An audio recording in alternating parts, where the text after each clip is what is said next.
The Civil War was considered a very bloody war. This was due to the change in technology.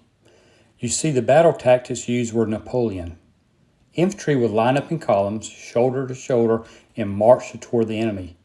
This was effective back when guns and cannons were not accurate. Most people believe cannons were the same as used back in the Revolutionary War, where the ordnance was round cannonballs. There were various types of ordnance depending on the situation. Some were the smooth cannonballs, but others were explosive shells. These had a fuse or timer that made the shell explode when it reached the target.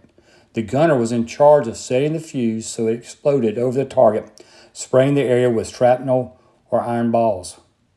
A cannon crew is made up of 7 to 9 men.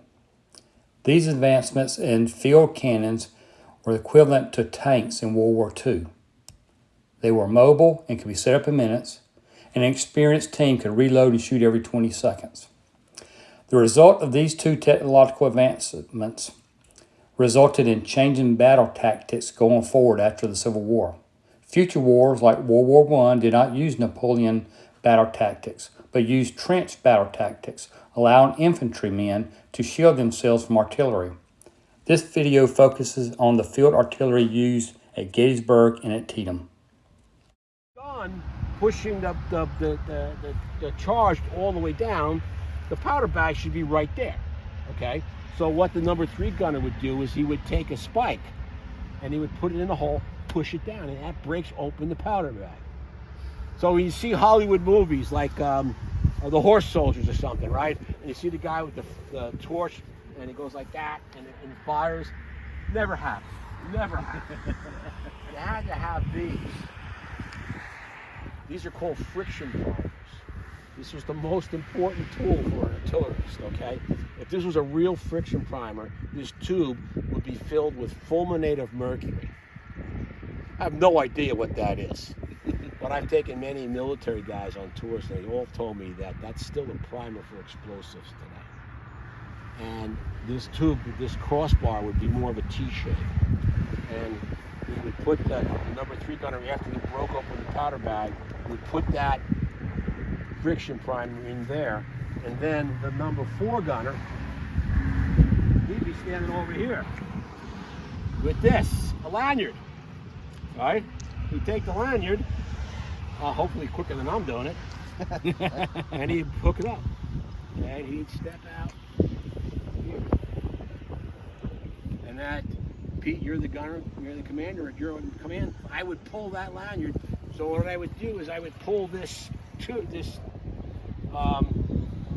R, and it would ignite the fulminate of mercury, which would ignite the powder bag, which, by the way, would ignite the fuse.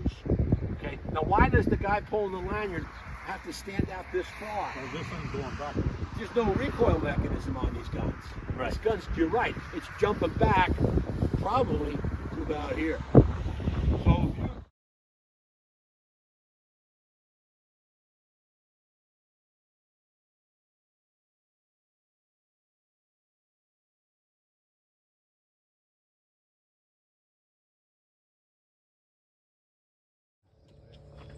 What's that shield? How many cannons were there?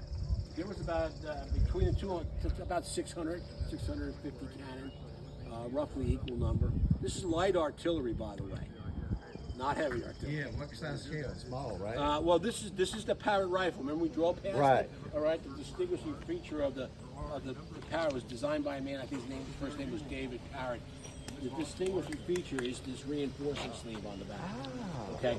Now, I'm not smart enough to tell you one is wrought iron, one part of it's wrought iron, the other part of it is some other kind of iron. And I think the weaker iron is the barrel, and that's why they have the reinforcing sleeve. These were not popular with artillerists. They didn't like this gun because all the guns you saw, this is the one that had the most tendency to explode on its own. You know? This would have been the Mexican-American War. This is the heavy gun for the Mexican-American War, and you can see that it's smooth bore. Okay. Now smooth, the one next to it is a 12-pound Napoleon. Now we're moving up in grade and in weight, if you will. Throws a 12-pound charge out, okay? So the first one, projectiles. This is 6. Six, This is also 12. smooth bore, right? So let's look at that. going the wrong way. Now, the day of the battle, there's over 550 cannons on this battlefield. I mentioned that this is artillery hell, right? This battle is referred to. Why do you think it was artillery hell? Have you've been to Gettysburg? Yes. Right. Okay. Any other battlefields? Yes. Been to Shiloh? Yes. What knows most about Shiloh? There's woods everywhere. You Trees. can't see. Yeah. You don't hear them call that thing artillery hell. No. But here we have sight lines of over a mile in basically both directions. Okay, so Clear view. artillery played a significant role in this battle. You 12 said 500. Are you talking about southern? Both sides. Both sides. Yeah, let's see. I had a note here to try not to keep too many numbers in my head. They had about 450, and the Union had about 320. So something along that line in terms of now. So why would the Union had no 6-pound Napoleons? Because these guns were relegated to the militia of each of the southern states. So the Confederates came in with whatever they ground up. Right, whatever they had, and this they had, I think, about 50 of these here. Lee said at one point, let's melt all those down and make however many we can of 12 pounds, because this is really the workhorse of the Civil War. Now, the next gun is a rifled gun. This is a 3-pound ordnance rifle. Feel there, you can see. That's so when it's put in there, here's the kind of stuff that they shot.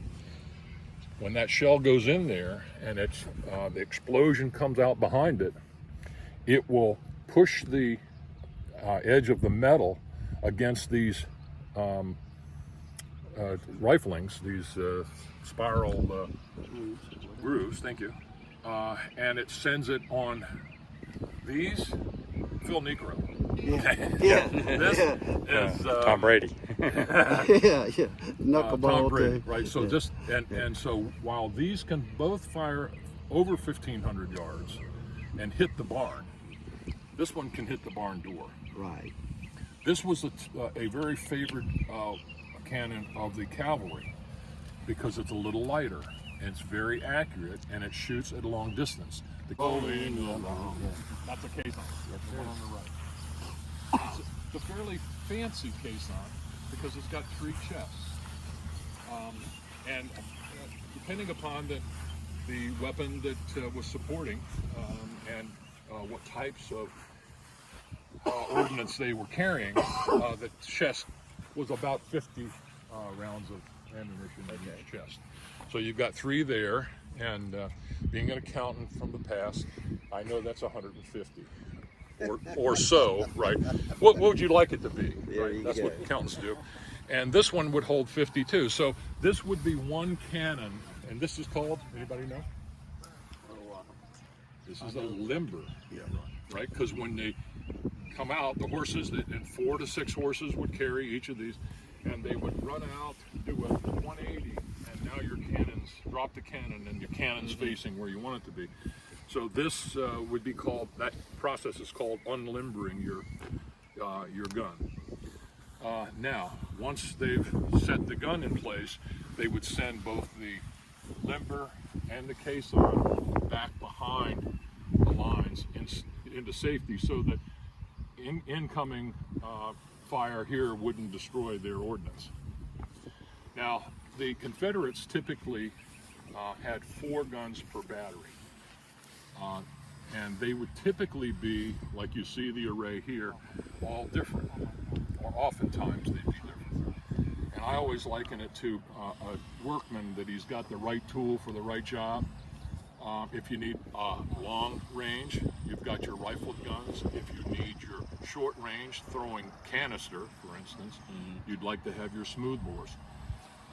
In the Union Army, they did it a little different. They had basically all the same in one battery, and they would typically have 6 guns. Now that advantage is that each one of their caissons and limbers carried ammunition for every gun in the battery. So they could stay there longer, shooting at the same pace and rate as they had at the beginning of. Then once they needed to be refit, they'd pick up the gun and go back behind the lines to get more ammunition. You never knew that.